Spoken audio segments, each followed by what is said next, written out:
सोने सोइया रे मरले बायो ही सोने सोइया रे पटना से चलता दवैया रे पटना से चलता दवैया रे। दोस्तों ये गाना बहुत अच्छा है और इस पे गाना लिखे हैं छठ गीत। और दोस्तों ये सॉन्ग है रंजीत सिंह का, बहुत ही अच्छा सॉन्ग है। इस पे हम छठ गीत लिखे हैं। फुल और फ्री सॉन्ग बहुत ही अच्छा है, बहुत ही सुंदर है।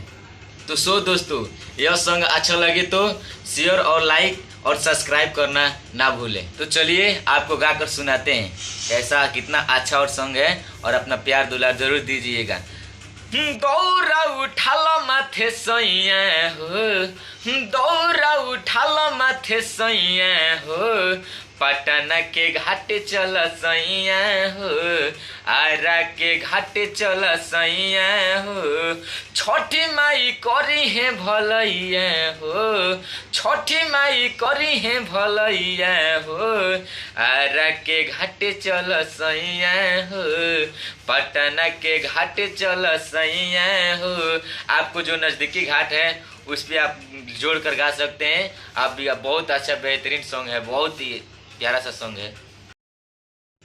इस सॉन्ग का अंतरा भी बहुत अच्छा है, बहुत ही बेहतरीन है। इस सॉन्ग का अंतरा आप सुनिए कितना अच्छा है। सुनी सैया छठी मैया आई गईली ही घाटे हो, महिमा महान बा जान संसार बा, तोहरा से कहीं हम इहे हो। सुनी सैया छठी मैया आई गईली ही घाटे हो, महिमा महान बा जान संसार बा, तोहरा से कहीं हम इहे हो।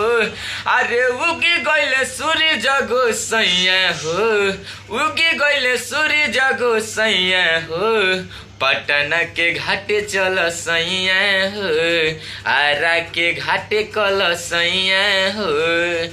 बहुत ही अच्छा सॉन्ग है, आप एक बार जरूर रिलीज कराइए। और यह सॉन्ग अच्छा लगे तो शेयर और लाइक और सब्सक्राइब करना ना भूलें।